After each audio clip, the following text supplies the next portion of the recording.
The first sign that my life was about to end came quietly. No alarms. No explosions. No screaming sky. Just a shadow where a shadow should not have been. I was standing on the observation deck of Outpost Hale, orbiting the dead orange dwarf we'd cataloged as KX 991. The station was old, barely held together by layered patches of human stubbornness and duct tape engineering. We used it to listen, To watch. to wait. Humanity had learned early that the universe rarely announced its intentions loudly. The stars outside the reinforced viewport burned cold and distant.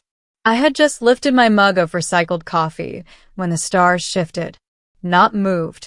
Not warped. They parted. Space itself folded inward, like a curtain drawn by invisible hands. The temperature on the deck dropped 3 degrees in less than a second. Every hair on my arm stood up, and then she appeared. No ship, no flash, no portal large enough to justify what I was seeing. One moment there was empty vacuum. The next, an alien woman stood less than 10 meters from the glass, suspended in open space as if the laws of physics had received a polite request to step aside. She was tall, maybe 2 meters, with skin like polished obsidian threaded by faint, glowing lines that pulsed slowly, like a heartbeat. Her eyes were silver white, reflecting the stars with unsettling clarity.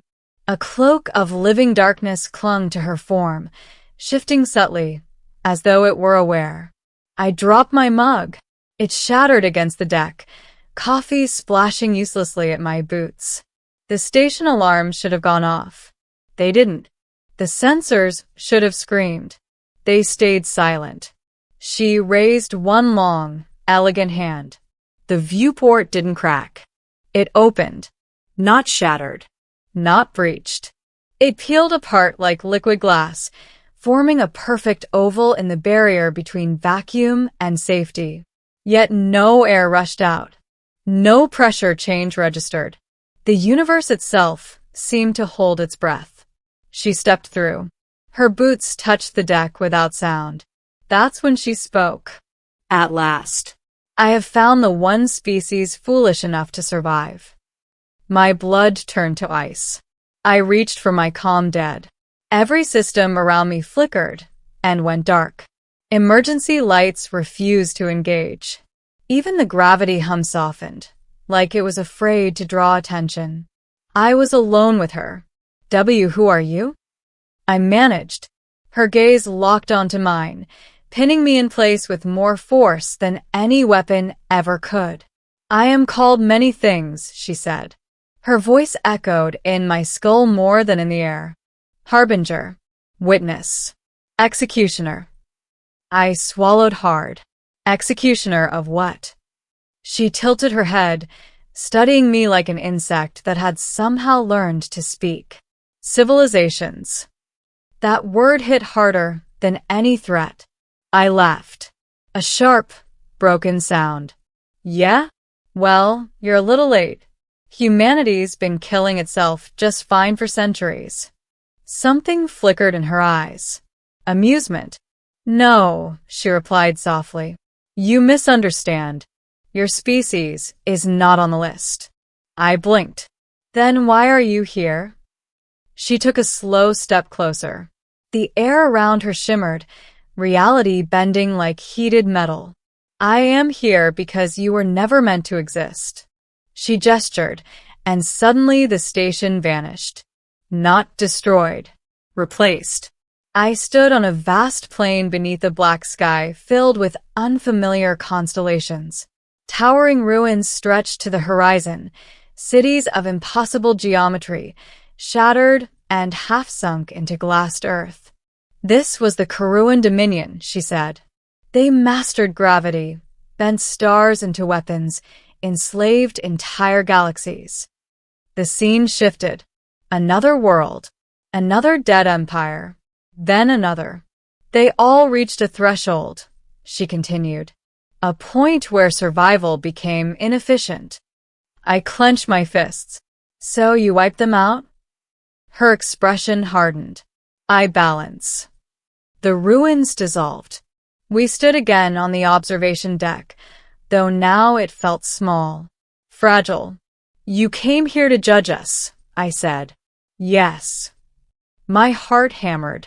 And she looked away, staring at the distant stars. You confuse us. Us.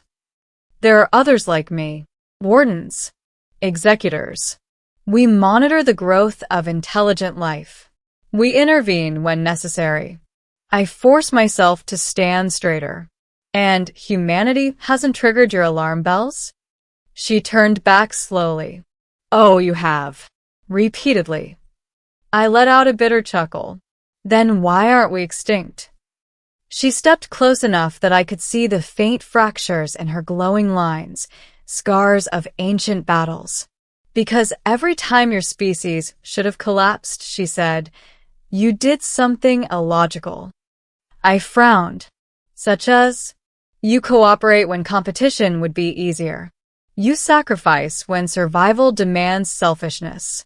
You persist in hope when despair would be rational. Her voice softened, almost reluctant. You are inefficiently resilient. I didn't know whether to feel proud or terrified. So what happens now? I asked. Do we get a pass? A warning? She hesitated. That depends on you. Me? You are a representative, she said. Not by rank, by circumstance. I laughed again, this time more hysterical. I'm a nobody, a mid-level systems tech on a dying outpost. And yet, she replied, you did not flee. You did not beg. You did not attack. She leaned closer. You spoke. I opened my mouth to argue, but she raised a hand. There is something you must hear. A truth no human has been told. The glowing lines across her skin brightened. Your universe is failing. The words felt heavy, final. Entropy is accelerating, she continued. The fundamental constants are drifting. In less than 10,000 cycles, reality itself will unravel. I stared at her. Then stop it. Her lips pressed into a thin line. We cannot. Why not? Because it was not an accident. My breath caught. You're saying someone did this? Yes. She met my eyes again, and for the first time, I saw something like fear. And that someone is afraid of you. I barked out a laugh. We can barely agree on lunch options. They are not afraid of your strength, she said. They fear your potential. The deck trembled slightly as the station systems flickered back to life. Alarms began to wail faintly in the distance. My kind was created to prune civilizations, she said, to prevent chaos. She lowered her voice. But humanity thrives in chaos. I swallowed. So, what do you want from us? She took a step back, her form already beginning to blur. A choice. The space between us shimmered, forming a projection. Earth, blue and vibrant. We can guide you, she said. Shape you. Limit you. Ensure you survive quietly. The image shifted. Humanity constrained, monitored, safe and small. Or, she continued, we can leave you alone. The image changed again. Humanity spreading among the stars, clashing, failing, rising again. But if we do, she said, you will become something even we cannot predict. I felt the weight of countless futures pressing down on my shoulders. What happens if we choose wrong? I asked. She smiled sadly. There will be no one left to stop you. The alarms grew louder. Footsteps echoed as my crew rushed toward the deck. I took a deep breath. Then here's my answer. She stilled, listening. We don't want your chains, I said. And we don't want your protection. Her eyes widened slightly. We'll figure it out, I continued. Like we always do. We'll mess it up. Fix it. Break it again. but we won't be managed." Silence stretched between us. Then she laughed. A genuine, ringing sound that shook the air. "So be it, humanity," she said. "We will watch." Her form dissolved into starlight, slipping back into the void as the viewport sealed itself flawlessly. The station returned to normal. The universe looked the same, but nothing was the same. As my crew burst onto the deck, shouting questions, I stared out at the stars, at the endless, terrifying, beautiful unknown. Somewhere out there, ancient beings feared what we might become. And for the first time, I realized something. So did I.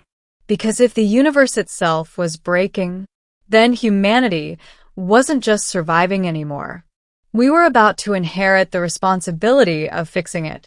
And that scared the stars more than anything else ever had. Officially, the encounter was classified as a sensor malfunction combined with stress-induced hallucination. That was the report Earth Command signed and archived. Outpost Hale was quietly decommissioned soon after, its data cores locked behind permissions that didn't officially exist. Unofficially, everything changed. I started noticing it first in the numbers. Equations that had resisted solution for centuries suddenly bent in unexpected ways. Power systems achieved efficiencies that should not have been possible. FTL probes returned data, suggesting the laws of physics were flexible if approached from the right angle. Humanity didn't realize it yet, but we had crossed a line. The alien woman had not given us technology. She had given us something far more dangerous. Context. Once you know the universe can be challenged, you stop treating its rules as sacred. I resigned my post and returned to Earth, carrying nothing but a memory and a warning I wasn't allowed to share. Governments argued. Corporations raced. Scientists dreamed too loudly. We spread outward faster than ever, driven not by conquest, but by a quiet certainty that time itself was running out. And somewhere beyond our expanding reach, the Watchers watched. I felt her presence again years later, standing beneath an open sky on a half-terraformed world. She did not appear in fire or shadow this time. She simply stood beside me, looking older somehow, more worn. "You are accelerating," she said. "So is the universe," I replied. She studied the cities on the horizon, built by humans who refused to wait for permission to exist. "You will either save everything," she said quietly, "or end it." I smiled, a little sadly. "Yeah," I said. "That sounds like us." For the first time since I had met her, she bowed her head. "We feared you because you do not seek balance," she admitted. "You seek solutions." She faded with the dawn, leaving me alone with a species that did not know its own weight yet. But it would learn, because humanity was never meant to be managed, culled, or contained. We were meant to arrive late to a broken universe, roll up our sleeves, and ask a reckless, hopeful question no one else dared to ask.